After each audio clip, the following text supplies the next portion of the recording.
اعوذ باللہ من الشیطان الرجیم بسم اللہ الرحمن الرحیم یا ایھا النبی، اے نبی صلی اللہ علیہ وسلم، اذا جاءک المؤمنات یبایعنک، جب آپ کے پاس آئیں مومن خواتین آپ سے بیعت کرتی ہوئی، الا لا یشرکن باللہ شیئا، پہلی شرط یہ ہے کہ وہ عہد کریں کہ وہ اللہ کے ساتھ کسی شے کو شریک نہیں کرے گی، ولا یسرقنا، دوسری یہ کہ چوری نہیں کریں گی، ولا یزنینا، کوئی بدکاری نہیں کریں گی، ولا یقتلن اولادہن، اپنی اولاد کو قتل نہیں کریں گی، ولا یاتین ببہتان یفترینہ بین ایدیہن وارجلہن، اور نہ ہی وہ کوئی ایسا طوفان باندھیں گی، کوئی بہتان لگائیں گی جو ان کے ہاتھوں اور پاؤں کے مابین سے ہو، سیکسول سکینڈلز، کوئی عورت جو تہمت لگا دے کسی کے اوپر اس نے میری آبرو ریزی کی ہے یا اس نے کسی اور اعتبار سے، تو یہ چیزیں بھی نہیں، اور یہ ہوتا رہا ہے، انبیاء تک کے ساتھ ہوا ہے۔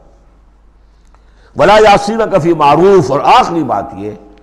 اس بیعت کے اندر کہ جو بھی آپ بھلی بات ان سے کہیں گے اس کے اندر آپ کی نافرمانی نہیں کریں گے۔ یہ ہیں آرٹیکلز آف بیع خواتین کے لیے۔ فبایعہن، تو اے نبی ان کی بیعت قبول کر لیجئے، انہیں بیعت کر لیجئے اپنے سے، واستغفر لہن اللہ، اور ان کے ساتھ ان کے لیے اللہ تعالیٰ سے استغفار کیجئے۔ ان اللہ غفور الرحیم، یقیناً اللہ غفور الرحیم ہے۔ اب یہاں نوٹ کر لیجئے کہ جو بیعت مردوں سے لی گئی، بیعت عقبہ ثانیہ، بیعت عقبہ اولیٰ جو تھی وہ تقریباً یہی تھی، اسی لیے اس کو بیعت النساء بھی کہتے ہیں، پہلی بیعت۔ ابھی جو ہے وہ کوئی ایسی شکل سامنے نہیں تھی کہ کوئی جماعتی تشکیل ہو رہی ہو، جماعت بنانی ہو، اور ہمارے ہاں جو بھی صوفیاء ہیں جو بیعت لیتے ہیں وہ بھی تقریباً اسی کو دلیل بناتے ہیں، بیعت عقبہ اولیٰ اور بیعت النساء، وہ اسی بات کا عہد لیتے ہیں، شرک نہیں کروں گا، یہ نہیں کروں گا، چوری نہیں کروں گا، نیکی کے کام کروں گا، وغیرہ وغیرہ۔ تو صوفیاء کی بیعت، خواتین کی بیعت اور بیعت عقبہ اولیٰ تقریباً یہ ہے۔ لیکن وہ بیعت جس سے کہ جماعتی زندگی وجود میں آئی وہ بیعت عقبہ ثانیہ ہے۔ حضرت عبادہ ابن صامت رضی اللہ تعالیٰ عنہ سے اس کی پورا اس کا ٹیکسٹ جو ہے وہ موجود ہے، متفق علیہ حدیث ہے، جس کو بخاری میں بھی ہے، مسلم میں بھی ہے۔ بایعنا رسول اللہ صلی اللہ علیہ وسلم، وہ فرماتے ہم نے بیعت کی تھی اللہ کے رسول سے صلی اللہ علیہ وسلم، علی السمع والطاعۃ، آپ کا ہر حکم سنیں گے، اطاعت کریں گے، فی العسر، تنگی اور مشکل میں بھی، والیسر، اور آسانی میں بھی، والمنشط، اس حالت میں بھی کہ ہماری طبیعتوں میں انشراح ہو کہ ہاں یہ کام واقعتاً بہت مفید ہے، صحیح ہے، والمکر، اور اس حالت میں بھی کہ ہمیں اپنی طبیعتوں پر جبر کرنا پڑے، ہمیں اس فیصلے کے ساتھ اتفاق نہ ہو، وعلی اثرۃ علینا، اور اس کے باوجود کہ دوسروں کو ہم پر ترجیح دے دی جائے۔ ترجیح دے دی جائے کس بات میں؟ آپ امیر بنا رہے ہیں فلاں شخص کو، یہ تو ابھی نووارد ہے، ابھی آیا ہے، ابھی شامل ہوا ہم میں، اور ہم پرانے آپ کے ساتھی ہیں، نہیں، پریروگیٹو ہے یہ آپ کا، جس کو چاہیں امیر بنائیں۔ وعلی اللہ نضال الامر اہلہ، جنہیں آپ ذمہ دار بنائیں گے ان سے ہم جھگڑیں گے نہیں، ان سے لڑیں گے نہیں، ان کی اطاعت کریں گے۔ من اطاعنی فقد اطاع اللہ ومن عصانی فقد عصی اللہ ومن اطاع امیری فقد اطاعنی ومن عصی امیری فقد عصانی۔ وعلی ان نقول بالحق اینما کنا، آخری شق یہ کہ ہم حق بات ضرور کہیں گے جہاں کہیں بھی ہوں گے، لا نخاف فی اللہ لومۃ لائم، ہم کسی ملامت کرنے والے کی ملامت کے خوف سے اپنی زبان بند نہیں کریں گے۔ یہ بیعت عقبہ ثانیہ جو ہے اس کو ہم نے تنظیم اسلامی میں اختیار کیا، ایک لفظ کا اضافہ کیا، ابایعک علی السمع والطاعۃ فی المعروف، حضور کی اطاعت مطلق تھی، جو حکم دیں گے، غلط دے ہی نہیں سکتے، معصوم ہے۔ حضور کے بعد ابو بکر کی بیعت بھی مطلق نہیں تھی، مقید ہے، مشروط ہے، کتاب و سنت کے دائرے کے اندر۔ یہ بیعت ہے چونکہ اس کے بعد حضور نے پہلی مرتبہ ایک تنظیمی ڈھانچہ قائم کیا کہ مدینے میں آپ نے 12 نقیب مقرر کر دیے، یہ تنظیمی شکل پہلی مرتبہ ہو رہی ہے آپ کی سیرت کے اندر۔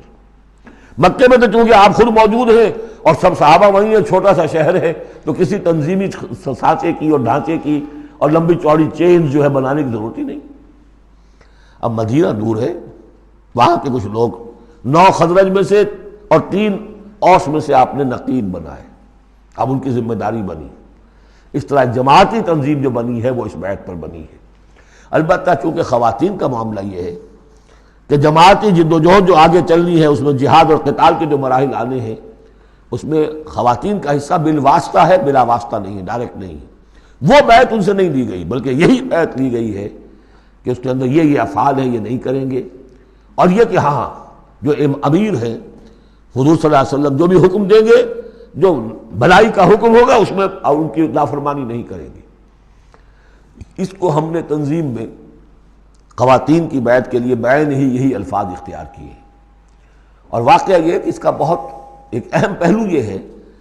کہ چاہے خواتین کو وہ دوسرے کام نہیں کرنے جو مردوں والے ہیں، جنگ میں جانا ہے یا کوئی اور مسئلہ ہے،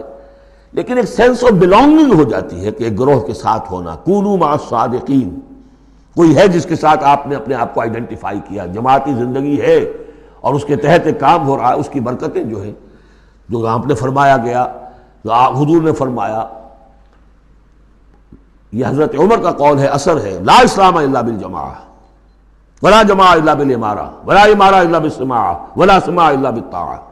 کوئی اسلام نہیں ہے بغیر جماعت کے، کوئی جماعت نہیں بغیر عمارت کے، کوئی عمارت نہیں بغیر جب حکم سننے کے، اور سننے کا کوئی فائدہ نہیں ہے تک مانا نہ جائے۔ حضور نے فرمایا علیکم بالجماعہ، ید اللہ علی الجماعہ، تم پر لازم ہے کہ جماعت کی شکل میں رہو، اور اللہ کی مدد اور تائید جماعت کے ساتھ ہوتی ہے۔ اور اس جماعت سازی کے لیے جو مسنون اور منسوس اور معصور بنیاد ہے وہ ہے بیعت، جس کو ہم نے چھوڑ دیا۔ دوسرے طریقے جو ہیں جماعت سازی کے، دستور ہو، دستور کے مطابق پھر قوانین ہو، بائی لاز، یہ بھی حرام نہیں ہے، یہ بھی مباح ہے، لیکن مباح ہونا اور بات ہے، اور منسوس ہونا، مسنون ہونا، معصور ہونا یہ بالکل اور بات ہے، زمین و آسمان کا فرق ہے۔ بہرحال ہم نے تنظیم اسلامی میں اس بیعت ہی کے نظام کو اختیار کیا۔ اللہ کا شکر ہے کہ جو ایک انسٹیٹیوشن اسلام کا بالکل ختم ہو گیا تھا، ڈیڈ، متروک، ہم نے اسے زندہ کیا ہے۔ آخری آیت ہے، یا ایھا الذین آمنوا لا تتولوا قوما غضب اللہ علیہم، اہل ایمان ان لوگوں کے ساتھ دوستی نہ کرو جن پر اللہ کا غضب ہے۔ جہاں سے یہ صورت شروع ہوئی تھی، اختتام پر پھر وہی بات آ گئی۔ قد یئسوا من الآخرہ، یہ آخرت سے مایوس ہو چکے ہیں، کما یئس الکفار من اصحاب القبور، جیسے کہ کفار مایوس ہو چکے ہیں اصحاب قبور میں سے۔ اس کے دو معنی دیے گئے ہیں، جیسے کفار جو قبر میں ہیں ان پر تو حقیقت واضح ہو چکی ہے نا، عالم برزخ میں جب پہنچ گئے تو انہیں معلوم ہے، اب حقائق منکشف ہو گئے، جیسے وہ مایوس ہو گئے ہیں کہ ان کے لیے اب کوئی راستہ نہیں، اللہ کے عذاب سے بچنے کی کوئی شکل نہیں۔ یا یہ کہ جیسے یہ کفار مایوس ہو گئے ہیں کہ جو قبر میں چلا گیا اس کا کوئی بعد سے بعد الموت نہیں ہے، اس کو دوبارہ اٹھا جانا نہیں ہے۔ دونوں امکانات، دونوں ترجمے کیے گئے ہیں۔ تو تم ان لوگوں کی طرح نہ ہو جاؤ جو مایوس ہو چکے ہیں، یہ لوگ اللہ کی رحمت سے، یہ لوگ جو ہیں، یہ جو یہودی ہیں، اور ان کے ساتھ تمہاری دوستی درست نہیں ہے۔